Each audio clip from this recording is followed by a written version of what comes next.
अस्सलाम वालेकुम। आज जो टॉपिक हमने डिस्कस करना है है ionic compounds. Basically ionic compounds की डेफिनेशन करेंगे और इनके कैरेक्टरिस्टिक्स लिखेंगे।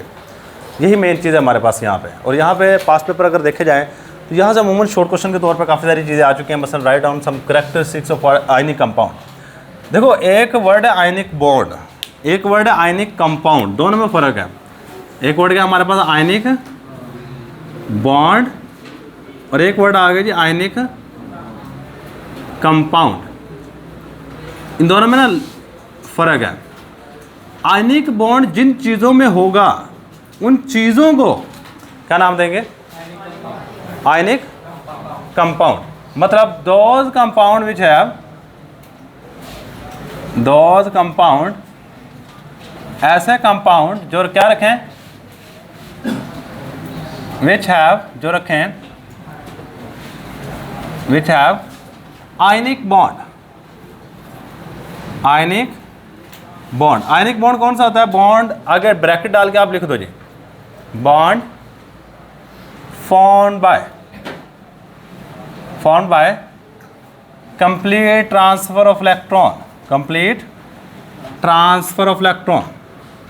एक एटम से दूसरे एटम में इलेक्ट्रॉन की मुकम्मल मुंतकिली की जो वजह से जो बनता है हमारे पास transfer of electron from one atom, from one atom to another atom is called, इसको हम नाम दे रहे थे, इज कॉल्ड आयनिक कंपाउंड।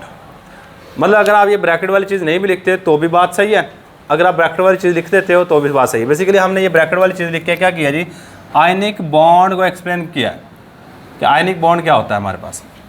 अगर मैं आयनिक कंपाउंड की एग्जांपल दूं, एग्जांपल आपको पता होंगे, हमने आयनिक बॉन्ड में भी काफ़ी सारी एग्जांपल दी थी, तो यहाँ पे आयनिक कंपाउंड में भी हम वही एग्जांपल यूज़ कर सकते हैं। कौन कौन सी? जिस तरह हमारे पास सबसे मोस्ट कॉमन जो एग्जांपल है वो है NaCl, KCl, KI, sodium NaF, NaBr, copper sulphate CuSO4, calcium carbonate CaCO3, ठीक है, CaSO4। बच्चे ये सारे के सारे हमारे पास एग्जांपल हैं, कुछ 2-3 एग्जांपल कर लीजिएगा। इनमें आयनिक बॉन्ड होता है और इसी वजह से इसको हम नाम दे रहे थे आयनिक कंपाउंड का। क्या नाम दे रहे होते हैं इनको? आयनिक कंपाउंड का नाम दे रहे होते हैं। सही है, तो ये बात होगी। अब इसके बाद बेसिकली हमने यहाँ पे जो चीज़ डिस्कस करनी है, जो बेसिक चीज़ है ना यहाँ पे, वो इनकी आयनिक कंपाउंड की प्रॉपर्टीज़ हैं। 4 प्रॉपर्टी यहाँ पे डिस्कस की गई हैं, वरना लिखने को तो काफ़ी सारी लिख सकते हैं, लेकिन यहाँ पे बेसिकली 4 प्रॉपर्टी डिस्कस की गई हैं। तो हेडिंग दे दो प्रॉपर्टीज़, और प्रॉपर्टीज़ ही मेन क्वेश्चन है यहाँ पे। जिस चीज़ को मेनली आपकी बुक वाले डिस्कस कर रहे हैं ना, वो प्रॉपर्टीज़ हैं। भाई सबसे पहली प्रॉपर्टी आयनिक कंपाउंड की, जितने भी आयनिक कंपाउंड हो, बेशक वो NaCl हो, KCl हो, KI हो, NaF हो, NaBr हो, ये सारे के सारे आयनिक कंपाउंड जो हैं ये सॉलिड होते हैं। ये क्या है? सारे के सारे क्रिस्टलाइन सॉलिड कंपाउंड है। क्या होता है? Crystalline. All the ionic compounds, all the ionic compounds, जितने भी आयनिक कंपाउंड्स हैं, आर क्या है जी? Are crystalline solid compound, crystalline solid compounds. ये क्रिस्टलाइन सॉलिड कंपाउंड्स होते हैं पहले नंबर पे। सेकंड नंबर पे अगर करंट की बात की जाए, देखो आप एक नमक की डली ले लो, ये मेरे पास एक नमक की डली है, आप खुद सोचो, बड़े वाले बेशक बड़े बड़े ढेला ले लो नमक का, इधर देखो, इधर देखना थोड़ी देर के लिए।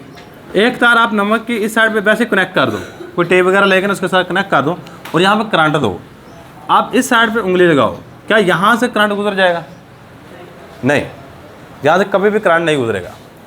तो सॉलिड स्टेट में, सॉलिड हालत में आयनिक कंपाउंड में से करंट नहीं गुजरता।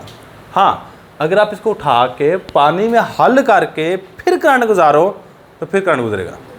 मतलब अब नमक लो, इतना एक प्याला ले लो, इसमें हल करके नमक वगैरह डाल दो, यहाँ पे एक तार डाल दो और एक तार यहाँ पे डाल दो। देखो दरमियान में कोई कनेक्शन नहीं है, आप इस साइड पे हाथ लगाओगे आपको करंट लगेगा। सही है, नमक के बगैर याद रखिएगा, प्योर वाटर में से करंट नहीं गुजरता। जो 100% बिल्कुल पानी हो, बिल्कुल प्योर वाटर हो, उसमें से करंट नहीं गुजरता। और जो हम पानी पीते हैं ये प्योर नहीं होता, ये साइंस के ज़माने में प्योर नहीं है। आप पता क्या कहते हैं, आप जो मिनरल वाटर कहते हैं ये बड़ा प्योर वाटर है, वो प्योर वाटर बैक्टीरिया के हवाले से कह रहे होते हैं, मतलब इसमें कोई जम्स वगैरह नहीं है, वरना उसके अंदर मिनरल्स होते हैं। प्योर का मतलब कहते हैं बिल्कुल खालिश हो, पानी बिल्कुल, उसमें सिर्फ पानी हो, पानी के अलावा कोई चीज़ ना हो। उसके अंदर बेसिकली हमारे पास काफ़ी सारी चीज़ें होती हैं, sodium ion, magnesium ion, chloride ion, ये आयन वो आयन, कभी उसके बाहर इंग्रेडिएंट तो पढ़िएगा, काफ़ी सारी चीज़ें मिनरल वगैरह उसके अंदर मौजूद होते हैं। सही है, तो जो प्योर वाटर होता है उसमें सिर्फ पानी होता है, पानी के अलावा कुछ नहीं होता। और प्योर वाटर आप ज़्यादा अरसे तक इस्तेमाल नहीं कर सकते। अगर आप ज़्यादा अरसे तक इस्तेमाल करोगे जो सिर्फ पानी होगा तो आपके जिस्म में पानी की कमी होनी शुरू हो जाएगी, डिहाइड्रेशन होना शुरू हो जाएगी जिसको कहते हैं, और इसके अलावा आपको पेट की बीमारियाँ होंगी। प्योर वाटर आप इस्तेमाल नहीं कर सकते, इसलिए हमेशा हम मिनरल वाटर का इस्तेमाल करते हैं। मिनरल वाटर प्योर किस ज़माने में वो कहते हैं वो मैंने आपको बता दिया है। सही बच्चे, यही बात मैंने यहाँ पे लिखनी है कि आयनिक कंपाउंड सॉलिड स्टेट में इलेक्ट्रिसिटी के अच्छा कंडक्टर नहीं है, लेकिन मोल्टन और एक्वा स्टेट में इलेक्ट्रिसिटी के अच्छा कंडक्टर है। Ionic compounds, ionic compounds are bad conductor of electricity.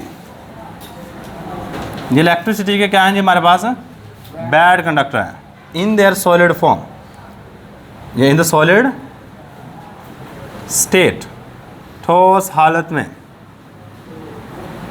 While जबकि ionic compounds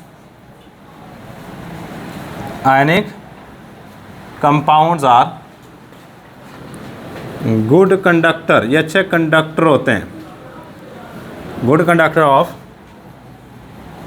electricity in their aqueous. Aqueous कहते हैं जो चीज़ पानी में हल करके बनाई, एक्वस सोल्यूशन मतलब पानी में हल करके इनमें करंट गुजारा जाए तो भी करंट गुजर जाता है, और मोल्टन स्टेट, और molten state due to the presence of, क्यों ऐसा क्यों होता है, इनमें से करंट क्यों गुजर जाता है, due to the presence of free ions, क्योंकि इसमें फ्री आइंस पैदा हो जाए, फ्री आइंस। याद रखिए जब आप आम नमक को देख, इधर सुनना मेरी बात, जब आप आम नमक को पानी में डालते हो ना तो ये कुछ इस तरह चेंज हो जाता है, ये बना देता है Na+ आयन और साथ में Cl- आयन, Na+ आयन और साथ में क्या बनेगा हमारे पास, Cl- आयन, मतलब ये फ्री आयन पैदा होते हैं। और याद रखिए किसी भी जगह से करंट को गुजरने के लिए चार्ज चाहिए, क्या चाहिए, चार्ज। और चार्ज आप बेशक आयन की सूरत में भी आ सकता है और इलेक्ट्रॉन की सूरत में भी आ सकता है। मेटल के अंदर होते हैं इलेक्ट्रॉन्स, इलेक्ट्रॉन के ऊपर चार्ज होता है नेगेटिव, जिसकी वजह से उनमें से करंट गुजरता है। इनमें होते हैं आयन, जिसकी वजह से ये करंट एक्वस सॉल्यूशन में अच्छे कंडक्टर हैं। अच्छा, अगर आपसे कोई बंदा ये पूछे कि जो आयनिक कंपाउंड है ये एक्वस सॉल्यूशन में इलेक्ट्रिसिटी के अच्छे कंडक्टर है क्यों, तो आप कहो जब आप एक्वस सॉल्यूशन बनाओगे या इसको पिघलाओगे, मोल्टन का मतलब है पिघलाना, जब इसको पिघलाओगे तो इसमें क्या बनेंगे, फ्री आयंस। इस तरह के क्वेश्चन आपके एक्सरसाइज के अंदर भी मौजूद है। सही है, क्या पॉजिटिव चार्ज, हाँ पॉजिटिव चार्ज, याद रखिएगा आयंस चार्ज चाहिए, चार्ज चाहे वो पॉजिटिव हो या नेगेटिव हो उससे करंट गुजर जाता है वहाँ से। ये दो बातें होगी, इसके बाद तीसरी बात पे आ जाओ बच्चे। ये यहाँ इधर देखना, ये वाटर का बॉइलिंग पॉइंट कितना होता है, 100 डिग्री सेंटीग्रेड। NaCl का बॉइलिंग पॉइंट पता है कितना है, 1413 डिग्री सेंटीग्रेड, मतलब पानी से 14 गुना ज़्यादा बॉइलिंग पॉइंट है NaCl का। इसी को भी देखा होगा कि जो नमक वो छले वगैरह भुन रहे होते हैं ना, वो सुबह से लेकर शाम तक उसमें घुमाते रहते हैं नमक में सिर्फ नमक काला होता है और कुछ नहीं होता, पिघलता नहीं है, ना पिघलता है ना उबलता है। सही है, नॉर्मल आग से आप नमक को पिघला ही नहीं सकते, पहले नंबर पर याद रखिएगा। सही है, तो यहाँ पे हमारे पास क्या है जी, आयनिक कंपाउंड, क्योंकि NaCl क्या है हमारे पास आयनिक कंपाउंड और वाटर क्या है कोवलेंट कंपाउंड। आयनिक कंपाउंड के मेल्टिंग पॉइंट बॉइलिंग पॉइंट बहुत ज़्यादा होते हैं, हाई होते हैं। सही है, यही बात हमने यहाँ पे लिखनी है। नेक्स्ट,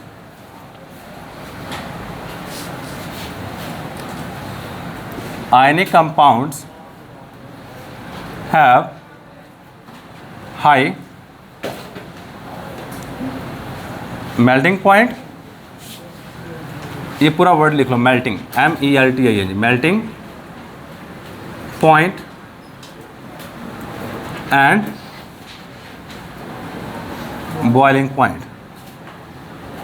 बिकॉज क्यों ऐसा होता है इनके high melting point boiling point क्यों होते हैं? बिकॉज दे हैव, क्योंकि ये रखते हैं strong intermolecular forces, strong inter molecular forces between ions, ions के दरमियान, मतलब Na+ आइन होता है, Cl- आइन होता है, ये दो आइन होते हैं ना, इनके दरमियान में स्ट्रॉन्ग इंटरमॉलिक्यूलर फोर्सेस होती हैं। सही है, इसी वजह से हमारे पास स्ट्रॉन्ग अट्रैक्टिव फोर्सेस का लो इंटरमॉलिक्यूलर की जगह पे, क्योंकि ये मॉलिक्यूल में अट्रैक्टिव फोर्सेस ज़्यादा अच्छा वर्ड है, अट्रैक्टिव फोर्सेस बिटवीन आइंस। मैं एग्जांपल दे देता हूँ, एग्जांपल मैंने यहाँ पे दे दी है। बट जो NaCl है ना, इसका मेल्टिंग पॉइंट जिस टेम्परेचर पे जाकर ये सिर्फ लिक्विड बनता है 800 डिग्री सेंटीग्रेड है। Melting point of NaCl is 800 degree centigrade and boiling point of NaCl is boiling point of NaCl is 1413 degree centigrade. इसको अंडरलाइन करके इसके ऊपर लिख लीजिएगा। ये हमारे पास किस लिहाज से इंपॉर्टेंट है? MCQs के हवाले से इंपॉर्टेंट है, पास्ट पेपर में इनमें से MCQ आ चुके हैं। What is the melting point of NaCl? Boiling point का ज़्यादा दफ़ा आया हुआ है। What is the boiling point of NaCl? अच्छा, लास्ट वाली चीज़ आप मुझे बता दूँ, अगर मैं NaCl को लेकर पानी में डालूँ, हल हो जाता है? हल हो जाता है या नहीं होता? अगर आम खाने का जो नमक है NaCl है, इसको उठा के पानी में डालो और हिलाऊं, क्या नमक पानी में हल हो जाता है?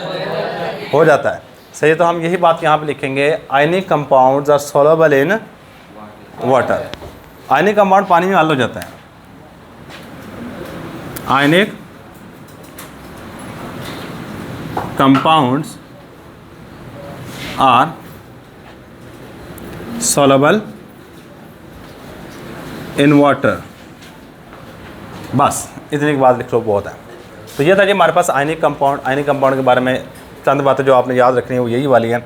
ये क्रिस्टलाइन सॉलिड होते हैं, सॉलिड स्टेट में बैड कंडक्टर होते हैं, जबकि लिक्विड और मोल्टन स्टेट में ये इलेक्ट्रिसिटी के अच्छे कंडक्टर होते हैं। इनके मेल्टिंग पॉइंट बॉइलिंग पॉइंट काफ़ी ज़्यादा हाई होते हैं। हाई होने की रीज़न ये होती है कि इनके आयंस के दरमियान में अट्रैक्टिव फोर्सेस काफ़ी ज़्यादा स्ट्रॉन्गर होती हैं। सही है, और आयनिक कंपाउंड जो है ना, ये पानी में हल हो जाते हैं। अच्छा, एक सवाल जो कि आपके एक्सरसाइज के अंदर मौजूद है, इसका आपने खुद आंसर लिखना है। बच्चे वो क्या है, क्या कहते हैं, ionic compounds are solid, justify. Ionic compound क्या होते हैं? आयनिक कंपाउंड्स आर सॉलिड, ये हमेशा ठोस होते हैं। क्यों? इसकी रीज़न क्या है? बस सिंपल सी रीज़न है, हाँ, they have strong attractive forces between their ions. सही है, ionic compound are consist of ions. Ionic,